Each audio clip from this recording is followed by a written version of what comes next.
যেহেতু গোটা অসম জুড়ে গরু বিহু পালন করা হচ্ছে, পাশাপাশি বাঙালিরা পালন করছেন চৈত্র সংক্রান্তি, কোথাও আবার পালিত হচ্ছে চড়ক পুজো, আজ কোথাও কোথাও চড়ক পুজো পালিত হবে। আমরা সমস্ত বিষয় নিয়ে জানবো। আমাদের সঙ্গে এই মুহূর্তে নিউজরুম থেকে রয়েছে তন্ময়। আজ গোটা অসম গরু বিহু পালন করছে, আগামীকাল রঙালী বিহু রয়েছে এবং বাঙালিদের জন্য যেটা বলা হয় আজ চৈত্র সংক্রান্তি এবং আগামীকাল নববর্ষ। তুমি নিউজরুমে রয়েছে, কি জানাচ্ছ? রূপা, সবার প্রথমে তোমাকে রঙালী বিহু আর সংক্রান্তির শুভেচ্ছা জানাচ্ছি। আমি এই মুহূর্তে দেখো, আমি বাইরে নেই, আমি আছি নিউজ লাইভ বাংলার যে নিউজ ডেস্ক, সেই নিউজ ডেস্কে আছি। দেখো, আজকের দিনটা কিন্তু বলা হয় যে অসম না, শুধু অসম না, আজকে বিভিন্ন প্রান্তে যে বাঙালির যে উৎসব সংক্রান্তি বা কাল পয়লা বৈশাখ, সেই ক্ষেত্রে কিন্তু আয়োজন কিন্তু সব জায়গায় খুব সুন্দরভাবে চলছে। আর তার মধ্যেও দেখা যাচ্ছে যে দেখো, আমাদের যারা সহকর্মীরা আছেন, আজকের দিনটা তো আমরা নিউজ লাইভ বাংলার দর্শকদেরকে আমরা সেই পুরো জায়গার খবরগুলো দেখাবার জন্য আমরা সকাল দিকে কিন্তু এই ডেস্কে তুমি দেখতে পাচ্ছ সবাই এইভাবে ব্যস্ত হয়ে আছে, আর সবার বাড়িতেও কিন্তু আয়োজন ঠিক চলছে। আমি প্রথম শমশিকার কাছে আসবো। শমশিকা, কেমন আয়োজন চলছে? সবাইকে প্রথমে জানাচ্ছি শুভ নববর্ষের, কারণ কি কালই শুভ নববর্ষ এবং আজ তার জন্য সবাইকে জানাচ্ছি শুভ নববর্ষের প্রীতি ও শুভেচ্ছা, আগাম শুভেচ্ছা। ভালোই চলছে সবাই, আমরা আজকে সবাই দেখতে পাচ্ছেন যে সবাই কাজে ব্যস্ত, কিন্তু বাড়িতেও একটা আজকে পাচন হবে কিনা?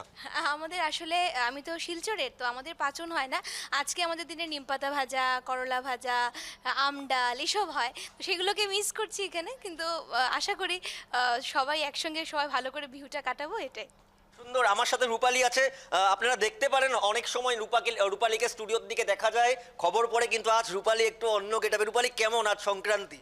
একেবারে খুব সুন্দর। এবং আমি বেঙ্গলের, তো আমাদের ওখানে নববর্ষ হয়, পয়লা বৈশাখ হয়, আমরা নতুন শাড়ি জামা যা যা হয় সমস্ত কিছু আছে, খাওয়া দাওয়া হালখাতা।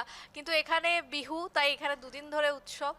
বিহুটা আমার কাছে এবছর নতুন, আমি এখানে এসেছি এবং একেবারে আমি খুব মানে কেমন লাগছে বাইরে দেখে? কেমন লাগছে বিহুর বাইরে? ওইটা আমি বাইরে যে দেখলাম আসার সময়, যখন অফিস আসছিলাম তখন রাস্তায় যে দেখলাম, মানে একটা উৎসব মুখর পরিবেশ সব জায়গাতে, আর সবাই সেজে গুজে আছে, সবাই মেখলা পরে। ঠিক আছে, ঠিক আছে, আমি আবার আসবো। বিদিশাদি, তোমার বাড়িতে আজকে কেমন আয়োজন? পাচন হচ্ছে কিনা?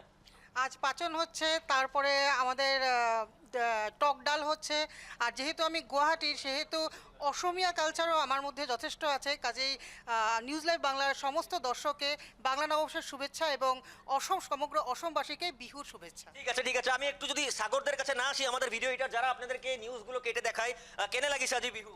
ভাল লাগিছে। ভাল লাগিছে। সাগর, কেনে লাগিছে? ধুনীয়া, বঢ়িয়া লাগিছে। হ্যাপি গরু বিহু।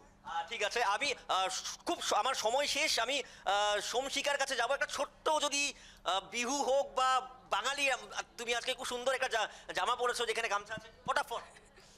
এসো হে বৈশাখ এসো এসো, এসো হে বৈশাখ এসো এসো, তাপসনে শাসবায়ে মোর মসুরে দাও রায়ে, বছরের আবর্জনা দূর হয়ে যাক যাক যাক, এসো এসো। একেবারে তন্ময়, আমরা দেখতে পেলাম নিউজ ডেস্ক থেকে সকলেই ব্যস্ত রয়েছে আজকের এই উৎসবের দিনে। আজ চৈত্র সংক্রান্তি, আগামীকাল পয়লা বৈশাখ রয়েছে, নববর্ষকে সকলে আমরা স্বাগত জানাবো। তবে এই ব্যস্ততার মাঝখানেও আমরা এভাবে আনন্দ করছি। আমিও স্টুডিওতে রয়েছি, তুমিও নিউজ রুমে রয়েছে, সকলে এভাবে আমরা আজকের এই বিশেষ দিনটি পালন করছি। আগামীকালও এভাবেই আমরা আনন্দের মধ্য দিয়ে কাটাবো দিনটা।